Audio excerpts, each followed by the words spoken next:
renewable will not get over because it can get replenished back after some years, but non-renewable takes to replenish it back, it takes millions to millions of years. So what is an alternative? If we know that, if we understand the beauty of that, then only we'll have an urge to protect the biodiversity. So that is why they have put this topic at the first. Global warming, climate change, ozone layer depletion, acid rain can have a large impact on the agriculture.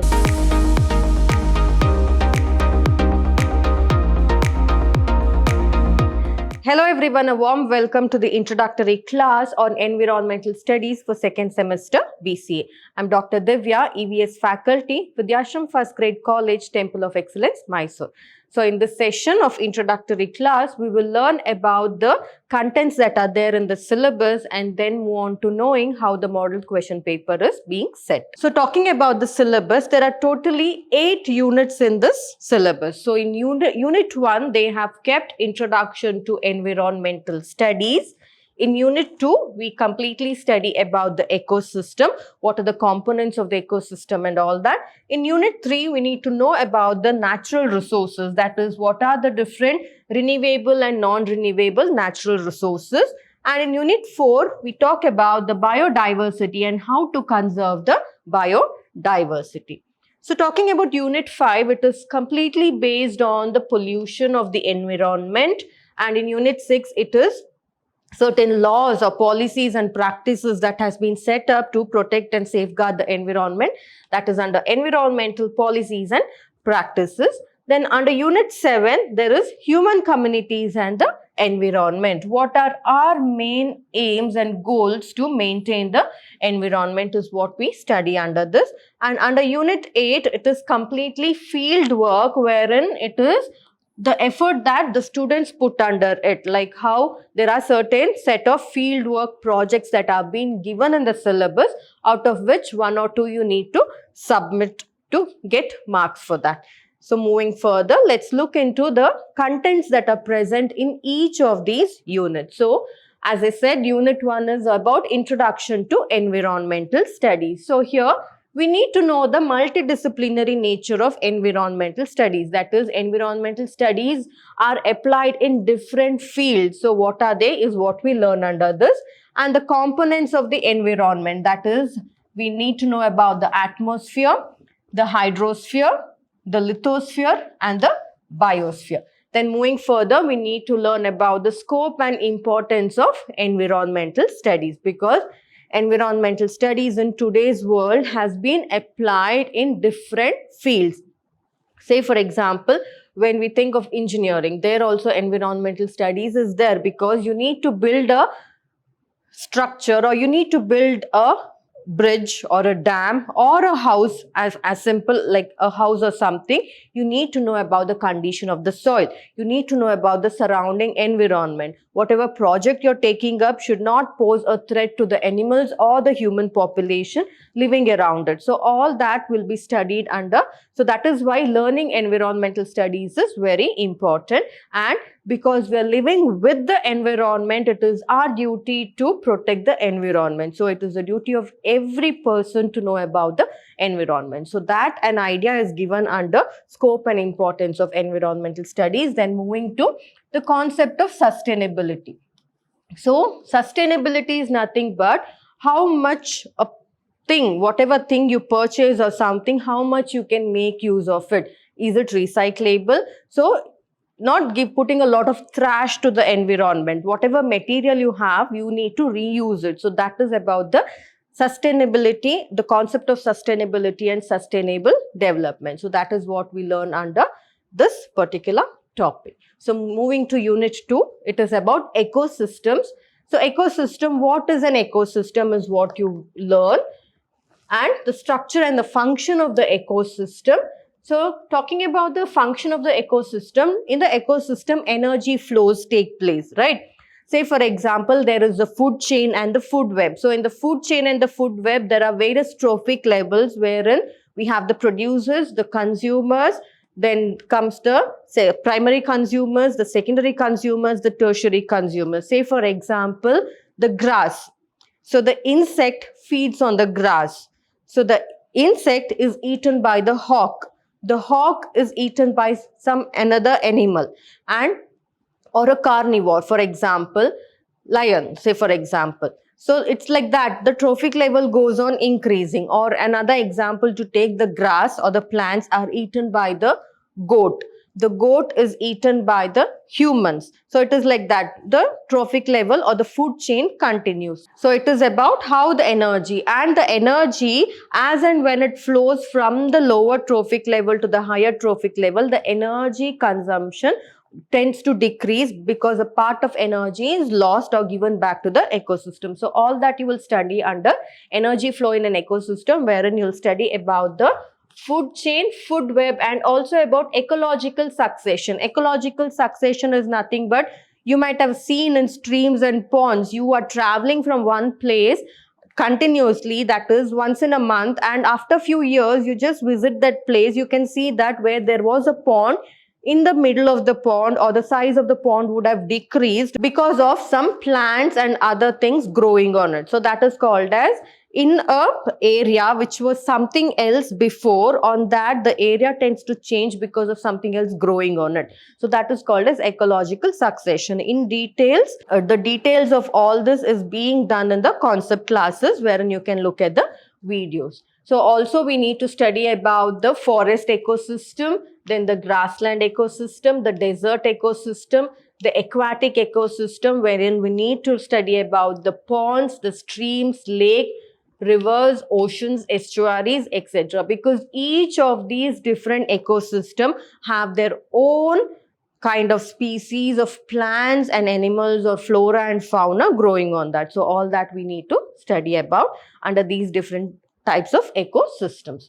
So next, moving to unit 3, that is natural resources. Natural resources are the ones which can be renewable and non-renewable.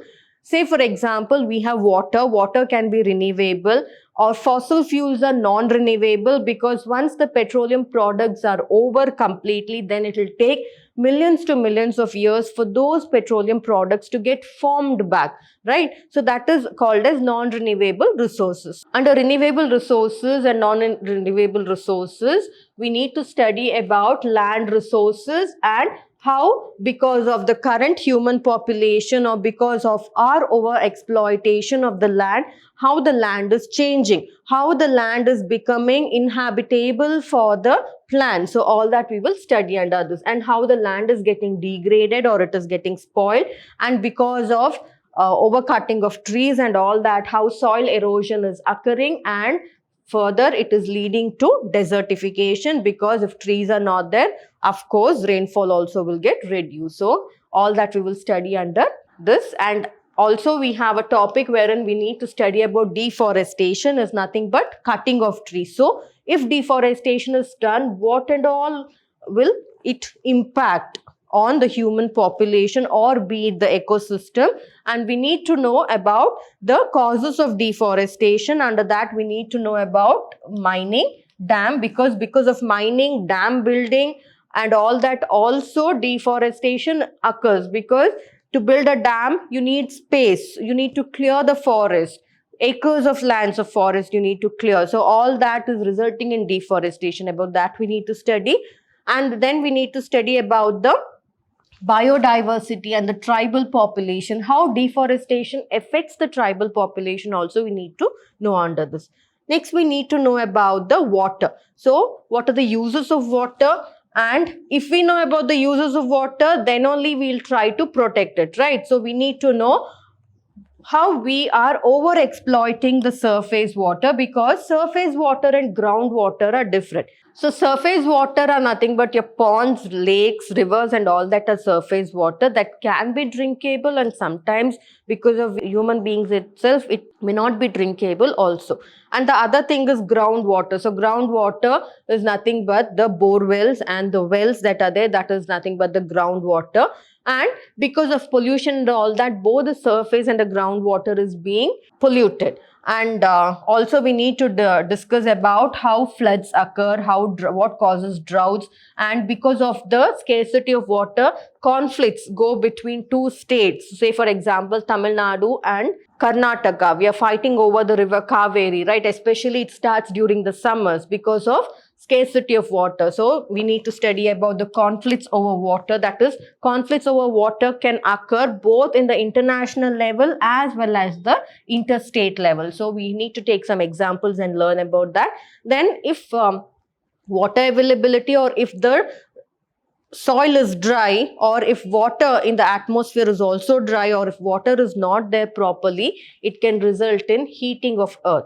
And we need to know about how water is important for the circulation of air. So we need to know about the heating of earth and circulation of air, then how air mass formation will occur, and finally it will lead to rainfall, that is precipitation. So for all this, if rainfall needs to occur, the first source is water, because then only the plants will absorb water, or the water that is there will get evaporated, it will form clouds, or the plants will transpire water, that also can result in cloud formation. So all that is needed. So therefore it is connected. Water and rainfall are connected to one another. So all that we need to know here. Next, talking about the energy resources, wherein we have the renewable and non-renewable energy resources. And we need to learn about the use of. So if renewable will not get over, because it can get replenished back after some years, but non-renewable takes to replenish it back, it takes millions to millions of years. So what is an alternative?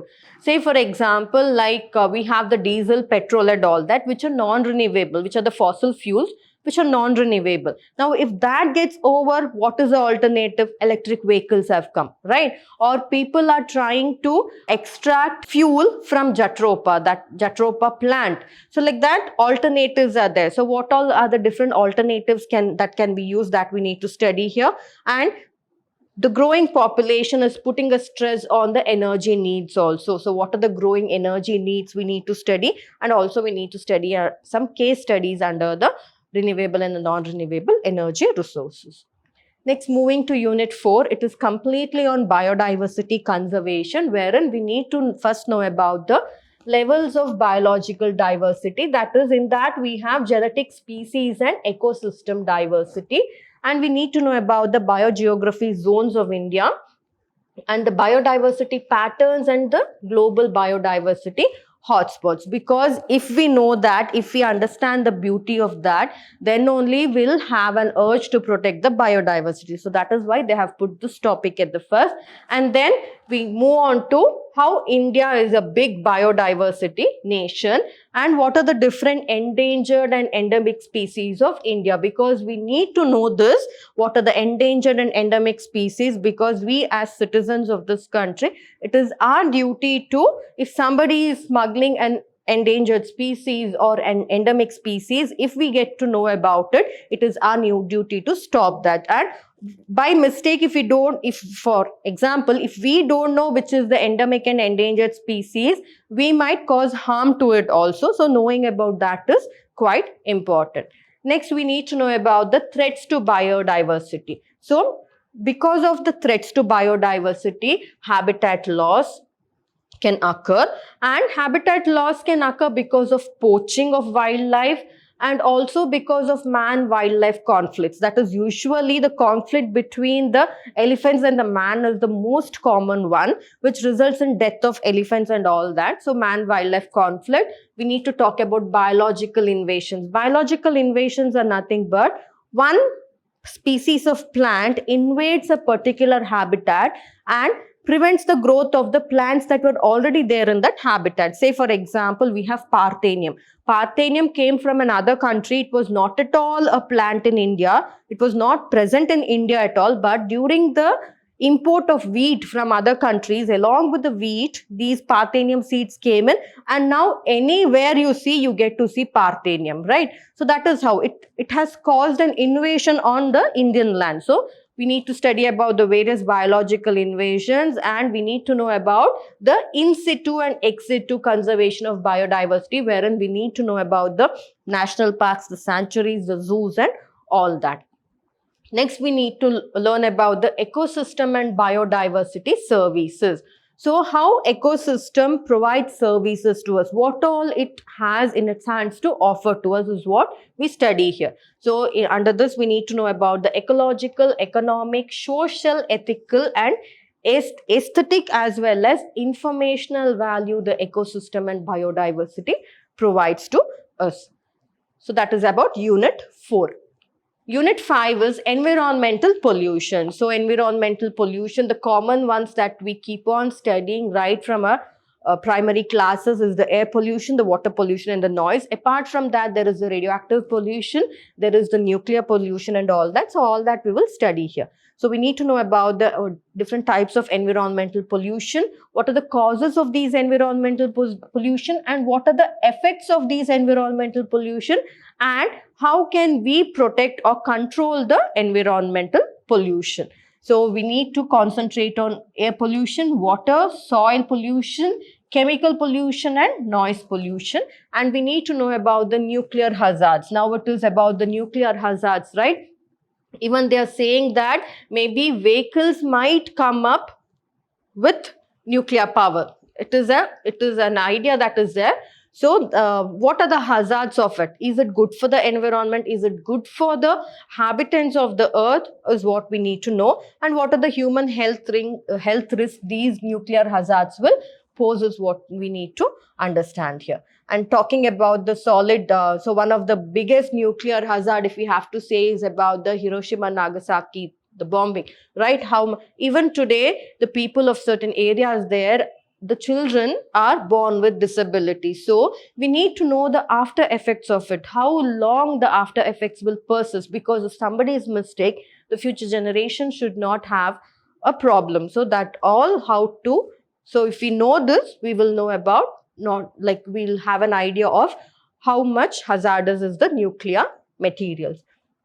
Next is solid waste management. Solid waste is one of the biggest problems faced by every country, because every day in a household itself, we have a lot of waste that is being produced.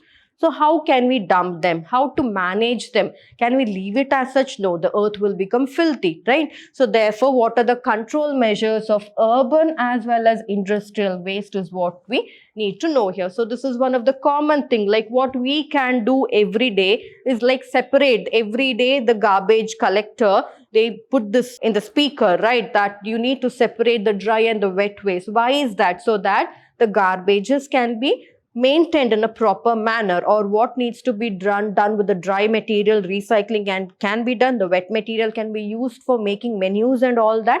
So like that. So that is how some small things that we can do to maintain the urban and the industrial waste. Next is we need to study about the pollution case study. So one of the best example is Delhi. We can take it as an example. So Unit 6 is environmental policies and practices.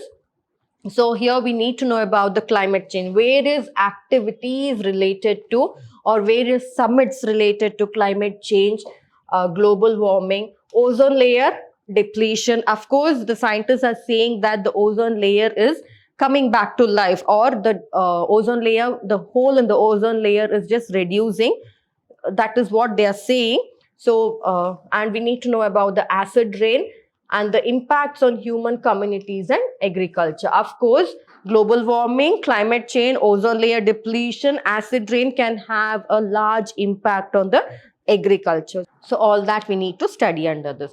Next is various environmental laws that have been put up to safeguard the environment, because without law, nobody will take the initiative of not doing something bad, right? So what are the different laws? Like we have Environmental Protection Act, then the Air Prevention and Control of Pollution Act, then Water Prevention and Control of Pollution Act, then we have the Wildlife Protection Act, then there is the Forest Conservation Act, then international agreements. In this, Montreal and Kyoto protocols, which is very important, usually asked in the exam. Then there is Conservation on Biological Diversity, then Chemical Weapons Convention. Of course, this is very important. Otherwise, all the countries will end up in nuclear wars, right? So, Chemical Weapons Convention, we learn about how the laws are framed for using the nuclear weapons and all that. Next is nature reserves is what we need to know, and we need to know about the tribal population and the rights of the tribal population, though they live in the forest or they are a separate community of people who has no contact. So there are some tribes even today which do not have a contact with the outside world, right? So what are their rights and all that we need to know, and we need to know about the human wildlife conflicts that are currently occurring in India. Talking about Unit 7, it is about human communities and the environment. So in this, human population is the biggest threat, because as and when the population increases, the demand for all the materials in the ecosystem goes up. So we need to know about the human population and growth, and if the human population exceeds, then what will have and what is the hazards of the environment, and also what are the impacts of the growth of human population on human health and welfare is what we need to know here. And this is one very interesting topic, carbon footprint, wherein we learn like every day some things that we use knowingly or unknowingly is building up a lot of carbon, or dumping up a lot of carbon into the environment. So what is the carbon footprint? What are the materials responsible for that is what we learn here. This is a quite interesting topic. And then we have about resettlement and rehabilitation of project affected persons, some case studies. Say for example, tiger projects in Shivamogga or something, wherein those villagers near the surrounding the bridges of the forest, wherever they are being evacuated. So when they are evacuated because of dam construction or because of some nature reserve projects and all that, their life tends to get affected. So what are those is what we study under this. Then we need to know about the disaster management. That is, this is the basics that every human being needs to know. What we need to do when floods come, when earthquakes, cyclones and landslides. So during these situations, how the government should react and how the people should react is what we need to learn under this. Next, environmental movements. This is also quite interesting. You all might know about most of the environmental movements. One of the first environmental movement that we always remember is the Chipko movement. Then comes the Silent Valley, that is of Kerala, and then is the Bishnois of Rajasthan. So Bishnois of Rajasthan, they have a love towards nature. I think their love towards nature can't be matched by anyone, because that is how they serve the nature a lot. So it's quite interesting, these topics. Then we have environmental ethics. So what is the environmental ethics? A person, once we are put on this planet, we have certain ethics. You're living your life. When you're living your life also, you carry certain ethics. You should not cause problem to anyone. You should follow the rules and regulation. That is the ethics that we follow, right? So we need to follow some ethics towards the environment as well. So what are those ethics that we need to keep up? And these environmental ethics have been inscribed in various religious contexts. Say for example, in a Sikh community or in Hindus or in Christians, Muslim, all their holy books have certain topics wherein environment has been touched. So what are the responsibilities of the people towards the environment? Phrases are being put in those holy books. So that is what we will learn here. And then we'll learn about environmental communication and public awareness. And also we'll learn about some case studies like for example, how CNG, that is CNG vehicles were introduced in Delhi to curb the air pollution. So all that we'll study under Unit 7. Next is Unit 8. It is entirely the students who will be doing this, wherein field work is given. So a set of 4 field work topics has been given. Out of the 4, any 1 or 2 is what you need to do. It's quite interesting because you'll get to know or you get to be with the environment. So it's quite interesting. It is something different especially for the students with the commerce background. This will be quite interesting because from the 4 walls of the classroom, you can just go out and blend with the environment. So these are the different topics that are there. So this was about the syllabus. So next, moving further, I'll give an idea of how the question paper is set. So this is the skeleton of the question paper for 2020-23, that is last year. So actually this is a question paper that is set by the MYSURU University, wherein the maximum marks was for 80 and the time duration is 3 hours. So it consists of 3 parts, part A, part B and part C. In part A, 2-mark questions will be asked, that is 10 2-mark question will be asked, wherein any out of the 12 that is given, any 10 you need to answer. Each will carry 2 marks. Here usually definitions will be asked, like define ecosystem or what is biodiversity, what is ex situ conservation. So like that, definitions will be asked. That is what will be asked usually in these. What is sustainable development? What is air pollution? What is pollution? So like that, definitions will be asked. Next is part B, wherein 8 questions of 5 marks each will be asked. So out of 10, 8 questions you need to answer. So it is a 5 marks. So you need to write it at least 1 page you need to write to get 5 marks, or at least 2 pages you need to write. So here also direct questions will be asked, like explain the causes and effects of noise pollution, or explain or write a note on the Bishnois of Rajasthan, their contribution towards nature. Like that, direct questions only. So nowhere indirect questions will be asked, always direct questions. How the topic is given in the syllabus, same way only, from that only questions will be asked. Next, part C is detailed. You have to write it when at least 3 to 4 pages is required here. So you need to write in detail. So here they can ask about different pollutions, they can ask about the sustainable development, they can ask about the various things, that is the environmental laws or multidisciplinary nature of environmental studies. Like that, questions can be asked, wherein out of 3, any 2 you have to write, and those 2 questions will carry a 10 mark each. So totally 80 marks is the question paper that was set last year. So this is for Mysore University. It depends on the university. Say for example, some of the universities like Gulbarga University and all that, they can have only multiple choice questions. Some of the university, they conduct the annual exam for 30 marks. Some of them conduct for 50. Some of them conduct for 60 marks. So it depends on the university. But here I have put the model question paper of Mysore University. So this is about this session, wherein we got an idea of what and all are the contents that are there in the environmental studies syllabus, and also we got an idea of the model question paper that is being set. So whatever it is, you do not have to worry, because direct questions are the ones that will usually appear. So I hope you found this session useful.